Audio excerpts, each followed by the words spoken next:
خدا کے زندہ اور پاک کلام میں سے ذات کی کتاب اس کا 12واں باب۔ تب افرائیم کے لوگ جمع ہو کر شمال کی طرف گئے اور افتاح سے کہنے لگے کہ جب تو بنی امون سے جنگ کرنے کو گیا تو ہم کو ساتھ چلنے کو کیوں نہ بلوایا؟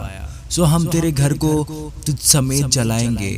افتاح نے ان کو جواب دیا کہ میرا اور میرے لوگوں کا بڑا جھگڑا بنی امون کے ساتھ ہو رہا تھا، اور جب میں نے تم کو بلوایا تو تم نے ان کے ہاتھ سے مجھے نہ بچایا، اور جب میں نے یہ دیکھا کہ تم مجھے نہیں بچاتے تو میں نے اپنی جان ہتھیلی پر رکھی اور بنی امون کے مقابلہ کو چلا، اور خداوند نے ان کو میرے ہاتھ میں کر دیا۔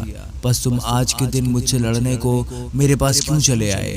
تب افتاح سب جلادیوں کو جمع کر کے افرائیمیوں سے لڑا، اور جلادیوں نے افرائیمیوں کو مار لیا، کیونکہ وہ کہتے تھے کہ تم جلادی افرائیم ہی کے بھگوڑے ہو جو افرائیمیوں اور منسیوں کے درمیان رہتے ہو۔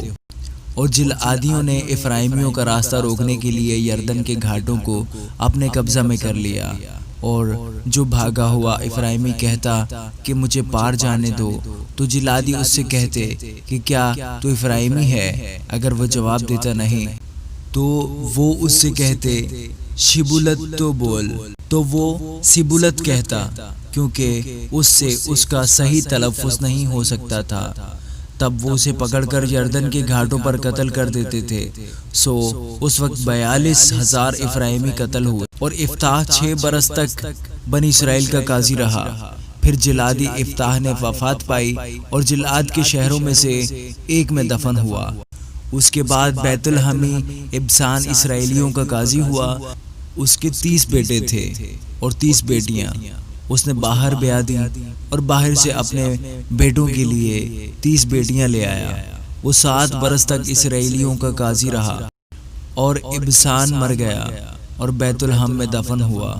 اور اس کے بعد زبولونی ایلون اسرائیل کا قاضی ہوا، اور وہ 10 برس اسرائیل کا قاضی رہا، اور زبولونی ایلون مر گیا، اور ایالون میں جو زبولون کے ملک میں ہے دفن ہوا۔